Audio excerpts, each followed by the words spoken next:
બોટકાંડમાં 15 આરોપીઓની ડિસ્ચાર્જ અરજી નામંજૂર. બોટકાંડમાં સંડોવાયેલા 20 પૈકીના 15 આરોપીઓને દોષમુક્ત થવા માટે કોર્ટમાં ડિસ્ચાર્જ અરજી કરી હતી, જે અરજી અદાલતે નામંજૂર કરી ગુનાની ટ્રાયલ ચલાવવા તથા તહોમત ફરમાવવાનો હુકમ કર્યો છે. વાઘોડિયા રોડની સનરાઈઝ સ્કૂલના બાળકો પિકનિક માટે હરની લેક ઝોન ખાતે ગત તારીખ 18/1/2024ના રોજ ગયા હતા. બોટિંગ સમયે સર્જાયેલી દુર્ઘટનામાં 2 શિક્ષિકા અને 12 બાળકોના મોત થયા હતા. આ ગુનામાં પકડાયેલા 20 પૈકીના 15 આરોપીઓએ પોતે નિર્દોષ હોવાનું જણાવી કેસમાંથી ડિસ્ચાર્જ કરવા અદાલતમાં અરજી કરી હતી. કોર્પોરેશન દ્વારા પત્ર લખીને તાકીદ કરવામાં આવી હતી, પરંતુ કોઈ આરોપીએ તે ધ્યાને લીધી ન હતી.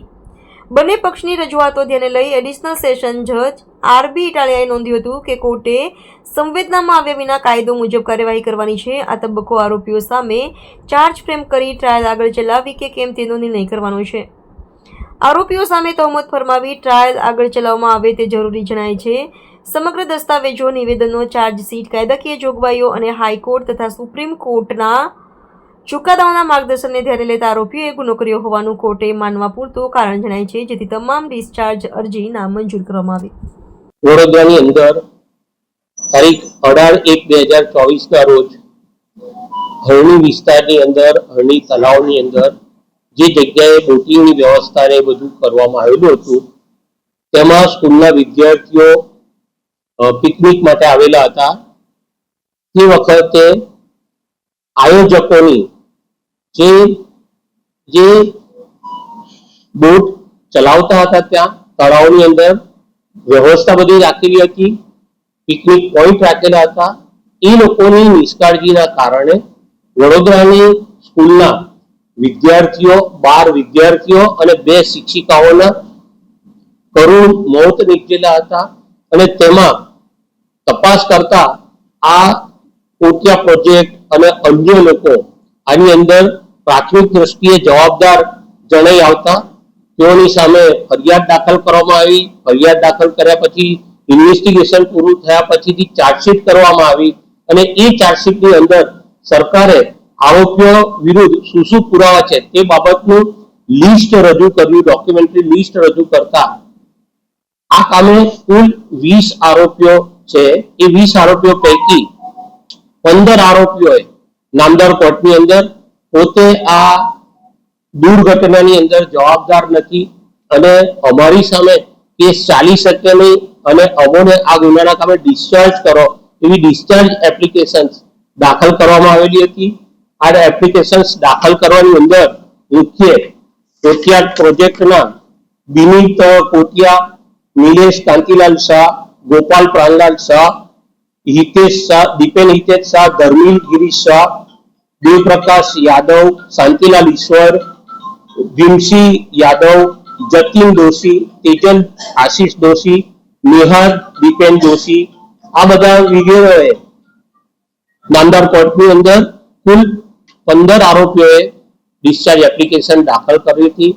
આ ડિસ્ચાર્જ અરજી છેલ્લા 1.5-2 વર્ષથી નામદાર કોર્ટની અંદર દલીલો અને પુરાવાના તકરારો ચાલતી હતી. એમાં સરકાર તરફે સ્પેશિયલ પ્રોસિક્યુટર તરીકે આર.સી. કોડેકર સાહેબ તેમજ તેઓની સાથે સ્પેશિયલ પ્રોસિક્યુટર તરીકે મારી પણ નિમણૂક કરવામાં આવી છે. સાથે આસિસ્ટન્ટ તરીકે અલ્કેશ એન શાહની નિમણૂક કરવામાં આવેલી છે. આ તમામ લોકોએ અમે લેખિત દલીલો રજૂ કરી હતી. નામદાર ગુજરાત હાઈકોર્ટ અને સુપ્રીમ કોર્ટના માર્ગદર્શક સિદ્ધાંતો દર્શાવતા જજમેન્ટ્સ રજૂ કરેલા હતા અને એ બધા જજમેન્ટના આધારે નામદાર કોર્ટે આજે આ તમામે તમામ આરોપીઓએ જે ડિસ્ચાર્જ અરજી દાખલ કરી હતી તેમની ડિસ્ચાર્જ અરજી નામંજૂર કરી છે. અને પ્રાથમિક દ્રષ્ટિએ આ પાર્ટનર્સ હતા બધા અને તેઓ આર્થિક રીતે નફો મેળવવા માટે ભાગીદારી પેઢીની અંદર 5%ના ભાગીદાર, 10%ના ભાગીદાર અને આ કોટિયા પ્રોજેક્ટ રન કરવાના, ટ્રીસ્ટાર પ્રોજેક્ટ રન કરવાના અને આવી રીતે આ હરણી તળાવની અંદર બોટિંગની વ્યવસ્થા હતી.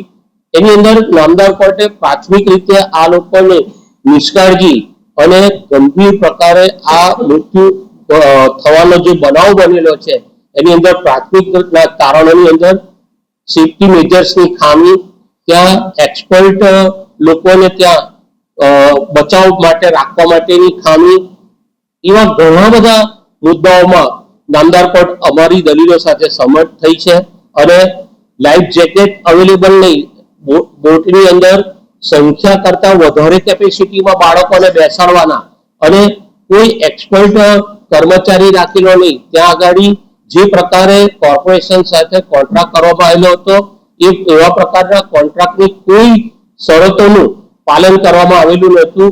એટલે આ તબક્કે નામદાર કોર્ટે પ્રાથમિક દ્રષ્ટિએ આ તમામ આરોપીઓ સામે કેસ ચાલી શકે છે અને તેમના ઉપર મૂકવામાં આવેલો આરોપમાં નામદાર કોર્ટની કાર્યવાહી આગળ વધશે. ડિસ્ચાર્જ કરવાની અરજી જે હતી તે નામદાર કોર્ટે નામંજૂર કરેલી છે. આમ તમામ આરોપીઓ વિરુદ્ધ આવનાર દિવસોમાં નામદાર કોર્ટની અંદર પુરાવા રજૂ કરી અને કેસ ચલાવવામાં આવશે. અમારા તરફે મુખ્ય દલીલ એવી હતી કે જે પ્રકારે આ તળાવની અંદર બોટ ચલાવવામાં આવતી હતી એ બોટની મેન્ટેનન્સ કરવામાં આવતું હતું. બોટની અંદર જે રીતે કેપેસિટી પ્રમાણે બોટની અંદર લોકો બેસે, વિદ્યાર્થીઓ બેસે, તો એની દેખરેખ રાખનાર કોઈ વ્યક્તિ નહીં, કોઈ સુપરવિઝર નહીં, આડેધડ બેસાડી દીધેલા હતા. બોટની કેપેસિટી ઉપરાંત બેસાડી દીધેલા, નાના ફૂલકાઓ હલનચલન ન કરી શકે, ઉપર ડેશબોર્ડ પર પણ બેસાડી દેવામાં આવેલા હતા. આમ તમામ પ્રકારની નિષ્કાળજી રાખવામાં આવેલી હતી. ફક્ત તેઓનો હેતુ પૈસા કમાઈને આર્થિક લાભ મેળવવાનો હતો. કોઈ સેફટી મેજર્સ રાખેલા નથી અને એના કારણે જ આ ગંભીર પ્રકારનો બનાવ નાના ફૂલકાઓ અને 2 શિક્ષિકાઓના મૃત્યુ નિપજવાનો થયેલો. નામદાર કોર્ટે એ પણ નોંધ લીધી છે કે નફામાં જો ભાગીદાર છે તો જવાબદારીમાં પણ સભ્ય ભાગીદારી છે. 100% જ્યારે કોર્પોરેશન પાસેથી આ કોન્ટ્રાક્ટ કોટિયા પ્રોજેક્ટે મેળવ્યો અને ત્યાર પછીથી અવારનવાર નવા પાર્ટનરો થયા, ગોપાલ સાથી માંડીને બીજા અન્ય ભાગીદારો આની અંદર ઉમેરાતા ગયા, ત્યારે નફાની અંદર જ્યારે પોતે ભાગીદાર હોય ત્યારે તેની જવાબદારીમાં પણ પોતાની જવાબદારી સ્પષ્ટ આવતી હોય, તેમ છતાં પણ જવાબદારીના ભાગરૂપે એ પ્રાઇમરી જે કાળજી રાખવી જોઈએ તે પણ નથી રાખી અને ટેકનિકલ જે કામ રાખવી જોઈએ કાળજી એ પણ નથી રાખી, જેના કારણે એ લોકોની નિષ્કાળજી અને આ જે પ્રકારે એમણે ગેરકાયદેસરનું કૃત્ય કર્યું છે એના કારણે આ માનવ વધ થવા પામેલ છે.